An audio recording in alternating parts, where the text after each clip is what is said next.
Mr. President, I ask unanimous consent that I be allowed to speak for up to 20 minutes as if in morning business. Without objection.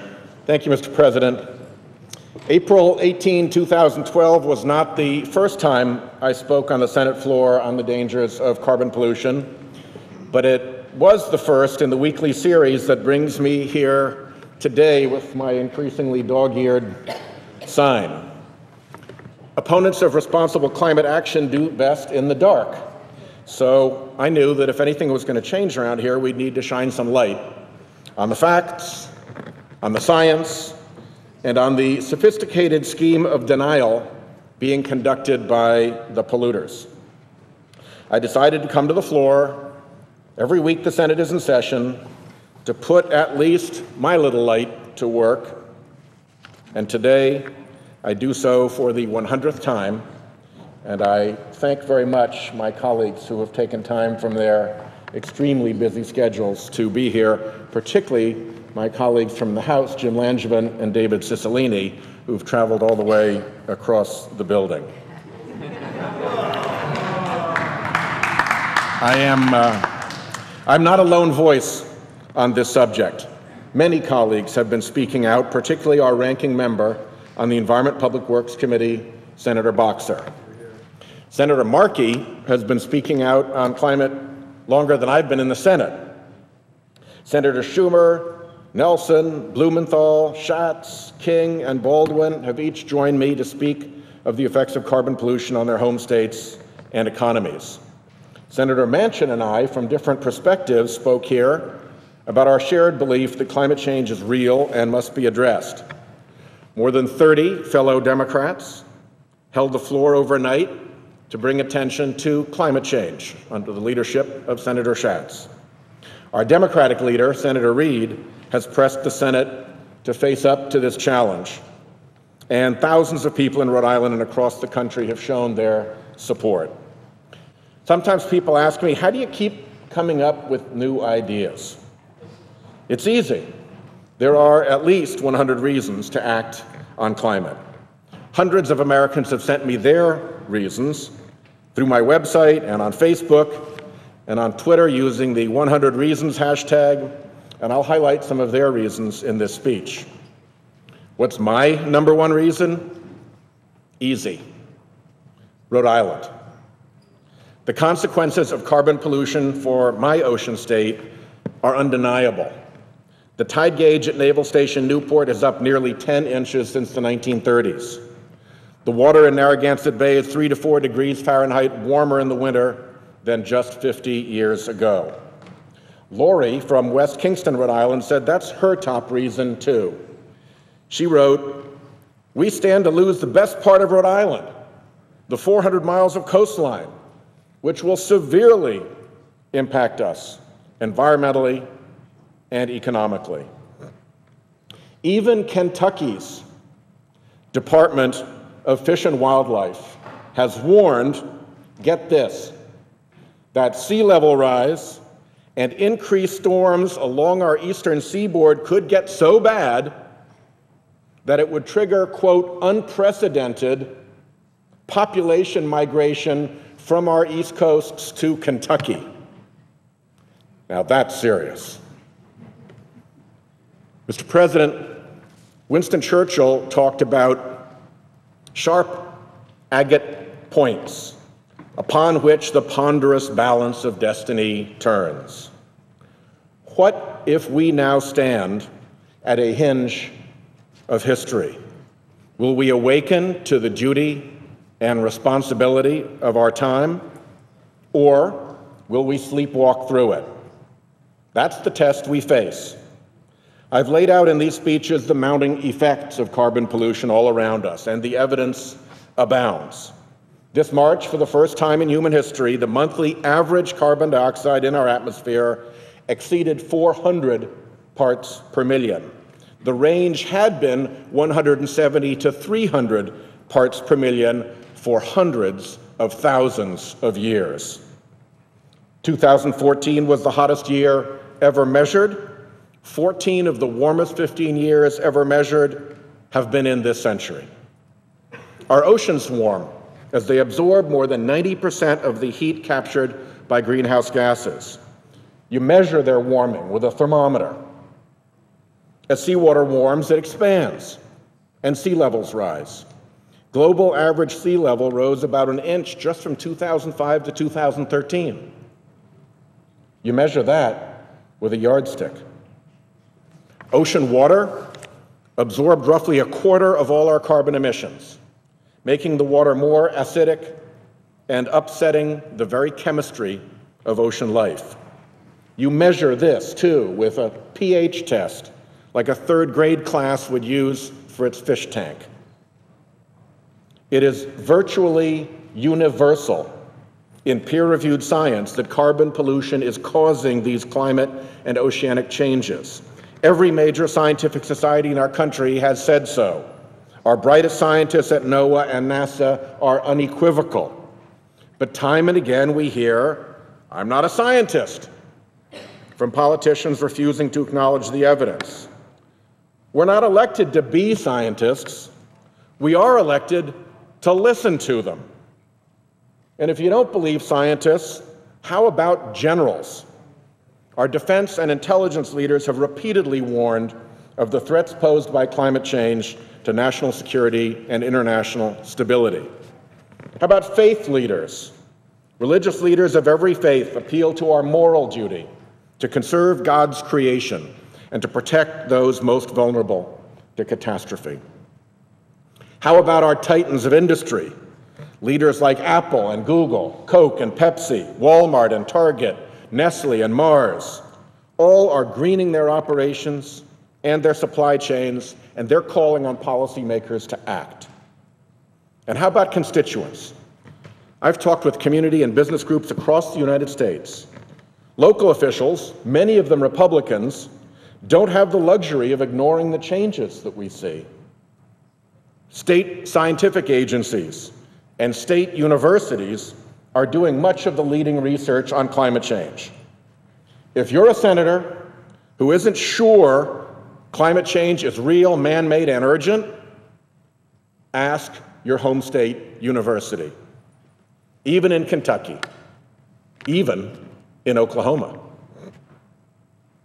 Flooding puts mayors in kayaks on South Florida streets. New Hampshire and Utah ski resorts struggle with shorter and warmer winters, and Alaskan villages are falling into the sea. And yet, no Republican from these states yet supports serious climate legislation. This resistance to plain evidence is vexing to many Americans. Elizabeth from Riverside, Rhode Island, says her grandchildren are her top reason for action.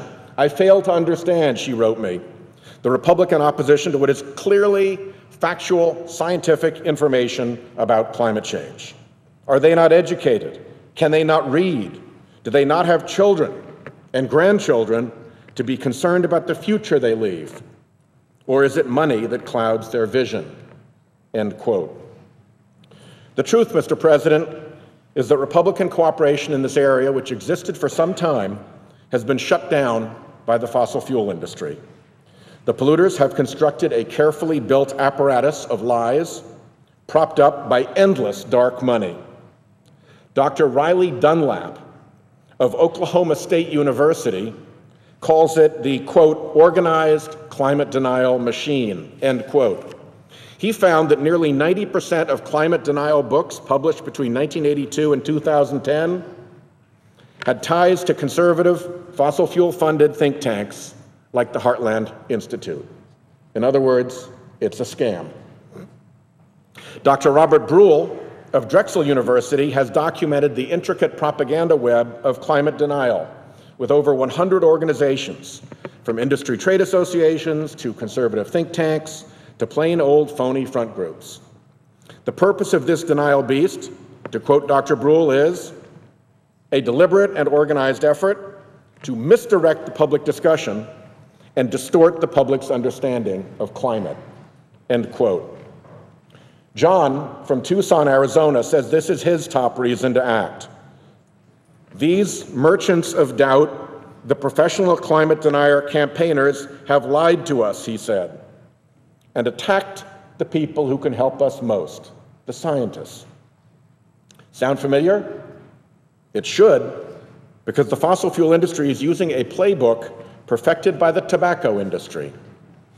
Big Tobacco used that playbook for decades to bury the health risks of smoking. But ultimately, the truth came to light. It ended in a racketeering judgment against that industry. The Supreme Court has handed the polluters a very heavy cudgel with its misguided Citizens United decision, allowing big corporations to spend, or more important, threaten to spend, unlimited amounts of undisclosed money in our elections. More than anyone, polluters use that leverage to demand obedience to their climate denial script. Jan from Portland, Oregon, said this kind of corruption is her top reason to act on climate. It would be beneath our dignity, she said, to ruin our planet just for money. Jan, I hope you're right. Now, there has been progress. The Senate has held votes showing that a majority believes climate change is real and not a hoax, and is driven by human activity. Republican colleagues like the chairman of the Energy Committee, and the senior senator from Georgia, and the senior senator from South Carolina have made comments here recognizing the need to do something. The senior senator from Maine has a bill on non-CO2 emissions. Against the relentless pressure of the fossil fuel industry and its front groups, that takes real courage. The President's Climate Action Plan is ending the polluters' long free ride. The administration has rolled out strong fuel and energy and efficiency standards. Its Clean Power Plan will for the first time limit carbon emissions from power plants. The U.S. heads an ambitious international climate effort as well, even engaging China, now the world's largest producer of carbon pollution. Perhaps most heartening is the American people. 83% of Americans, including 6 in 10 Republicans, want action to reduce carbon emissions. And with young Republican voters, more than half would describe a climate-denying politician as, quote, ignorant, quote, out of touch, or, quote, crazy. With all this, I think the prospects for comprehensive climate change legislation are actually pretty good.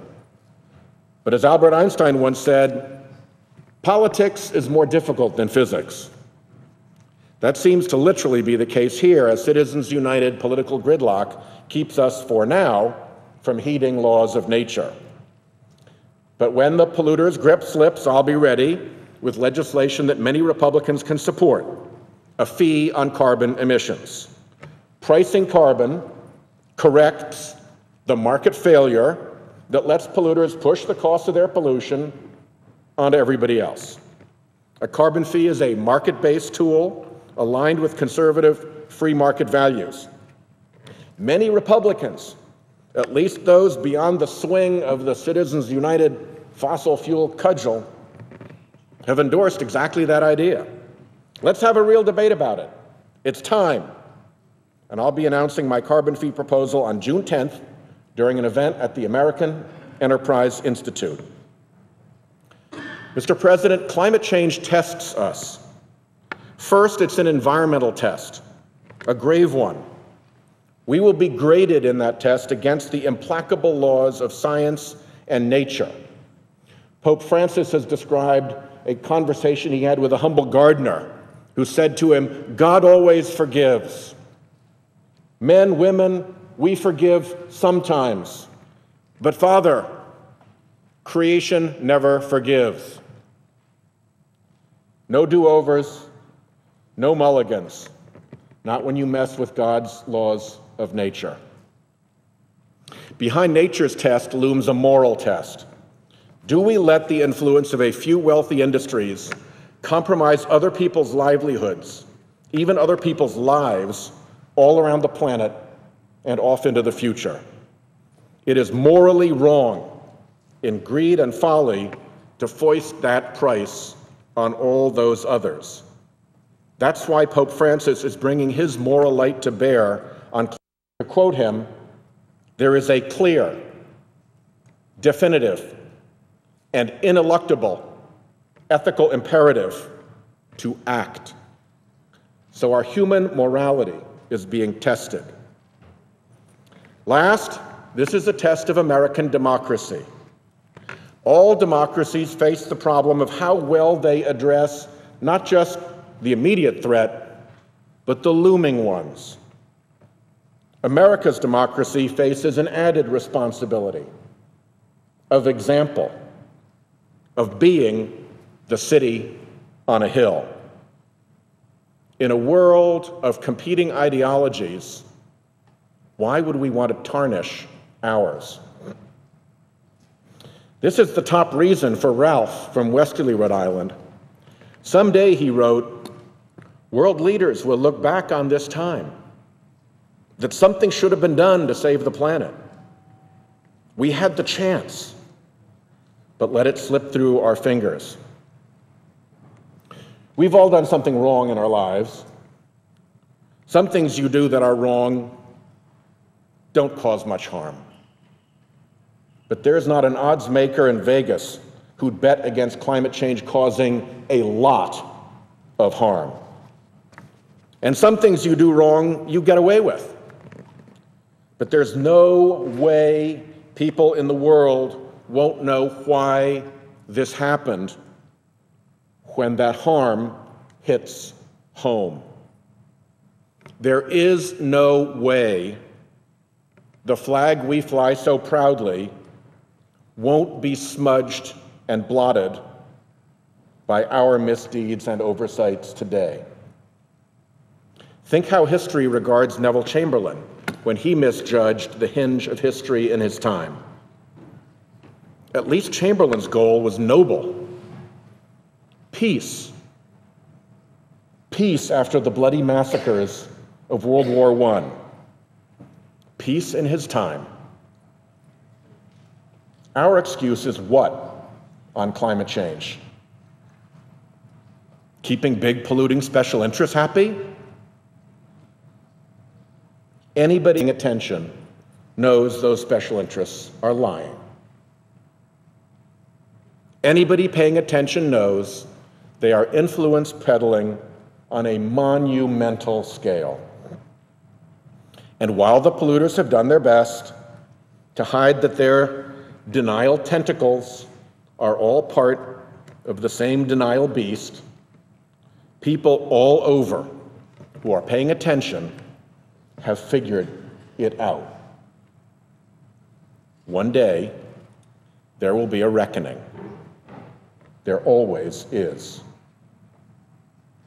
If we wake up, if we get this right, if we turn that ponderous balance of destiny in our time, then it can be their reckoning, and not all of ours. It can be their shame, not the shame of our democracy, not the shame of our beloved country, not the shame of America. As we close in this weekend on Memorial Day, we will remember those who fought and bled and died for this great republic. The real prospect of failing and putting America to shame makes it seriously time for us to wake up. Mr. President, I yield the floor, and I once again thank my colleagues for their courtesy in attending this 100th speech.